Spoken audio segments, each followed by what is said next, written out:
They lied to us about Blue Lock Season 2. Okay, so look, remember when Blue Lock was at its peak? The World Cup 2022 is on, anime that season was actually cooking, and finally after countless goated shows, a sports anime made it with the big boys in the public eye. Things in life was just great at that point, and the hype and excitement this show brought me couldn't just end after the season finished. No.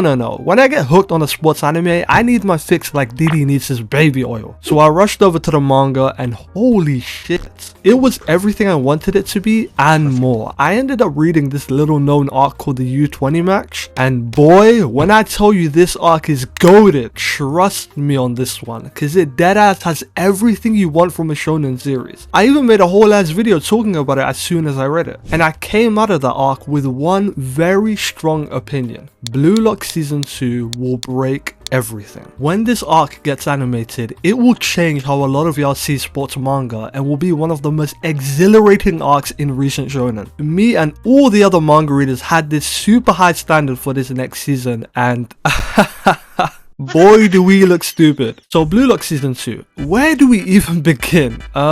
Maybe we can start on this slideshow ass animation. Yo, anime onlys must have got hit with the meanest flashbang seeing these first 2 episodes, but for the manga readers watching, how are we feeling with this? Cause I am in shambles. I did not think that such a monumental arc like this would get fumbled so hard. The amount of potential this arc has is a joke, and they are really doing it like 7 deadly frames. It's crazy. I watched the trailer and the red flags was there to see, but I was huffing that copium so hard, man. The still frames generally looked okay, but the movement was so freaking bad, man. It was almost like watching PNGs get pushed around at times. After watching the first episode though, I came out slightly hopeful. The Rin and Sai little 1v1 they did looked okay at best, nothing to write home about. But then the opening comes on and whoa, it looked gorgeous. Dare I say my favorite opening out of the 3 we've got. But when the opening has more effort put into it than the first 2 episodes combined, we have a problem. Which brings me to episode 2, which was also pretty bad. The first episode got into how the starting lineup will be chosen. You got the generation of miracles over there, and anyone else who wants to get into the team has to join one of these lot and assert their will onto the game. You know, take the game by the scruff of the neck, that type stuff. And the idea behind this was pretty interesting, but how will it all play out? And more importantly, how will this look? This is the first match of the season where we can finally gauge the movement that goes on in the match, and yeah,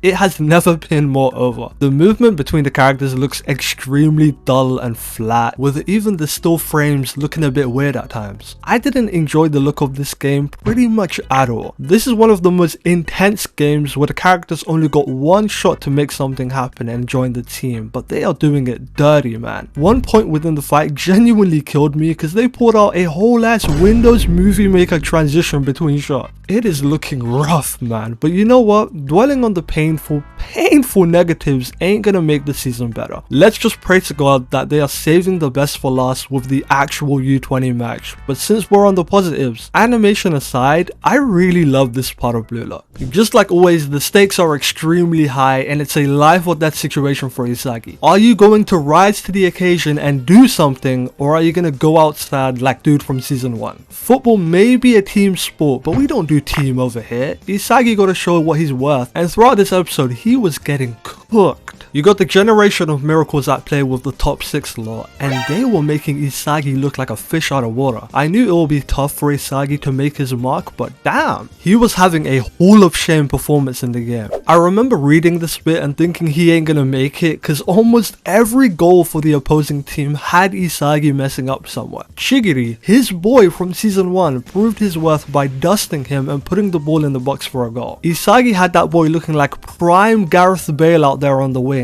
and another guy just shoved him to the side to square up the game. This dude right here is called Karasu, and goddamn, Isagi must have done something to him that we don't know about, because the way he was cooking Isagi both with the football and trash talk was personal. He wouldn't miss a single opportunity to violate him when they came face to face. He was calling him the weakest link in the team, an average player at best. He even had the nerve to say Isagi gets carried by better players on his team. The guy was trying anything to get into Isagi's Isagi's head, and boy was it working. He wasn't cooking at all so far, but we know how Isagi is. Once them puzzle pieces start floating around, which they were at the end of the episode, he's gonna get back to cooking, and low key, if I was Isagi, I'm celebrating right in front of bro when I score. He's gotta let him know what he's about. But Isagi aside, these two monsters right here wasted no time. Even though Stevie Wonder himself could see it, Ego Jinpachi did a fine job picking Rin and Shido as the top two in Blue Lock, cause he started a generational rivalry right here. They were going band for band in this episode, doing the most outrageous skills we've ever seen, and without a doubt they are the two best players at this current time. I mean, look at this, no look back here with 3 defenders around you. What is this specimen? And can't forget about this nonchalant motherfucker right here, Rin, completely surrounded and damn near standing still. He pulls out some bullshit like this to score in the top bins. If I'm on that field, I might have to just call it a day after seeing these two, cause how the hell do you compete? These guys are on a whole nother level, as that karate dude said, and one thing I actually really like about them is how different they are as individuals. They both got crazy egos. I mean, obviously they wouldn't be at this stage if they didn't, but it's the polar opposite personalities that sets them apart. They are the antithesis to each other. Rin got the calm and composed attitude, whilst Shido is the most abrasive, low-key zesty individual, and it's the fact that this reflects onto their playstyles as well that's actually sick. Shido is this freak athlete who can do the impossible in any situation, kinda like Aomine from Kuroko no Basket, and Rin is pretty much this smooth, technical player that's more skillful than everyone. You can clearly see this from both of their goals, and they were really going crazy in this match, even clashing into each other at times, which seems to be something Isagi will take advantage of to go ahead and beat the washed allegations. Man, Isagi getting fried in this match is still on my mind. Karate really cooked them for no reason at all, but this game so far has been really good, to be honest. Even with the animation as bad as it is, Blue Lock can never really get boring, but that might just be a me thing. Even aside from the action, the character interactions in Blue Lock are always elite, and you already know Isagi's about to say some funny ass line once he scores a goal or something. The dialogue and character dynamics never fail in Blue Lock, and this new one being formed with Hiyori and Isagi is something special as well that you gotta keep your eye on. They basically the same player, two of the best when it comes to spatial awareness and passing, so that'll definitely be cool to see. The story is still Blue Lock, which is nice to see. The anime is built on the hype and emotion it can provide you, so in that regard they are still cooking, but with everything else, there needs to be some serious adjustments. Like that shot where Rin placed it in the top bins is one of the coolest spreads I've seen in manga, but in the anime,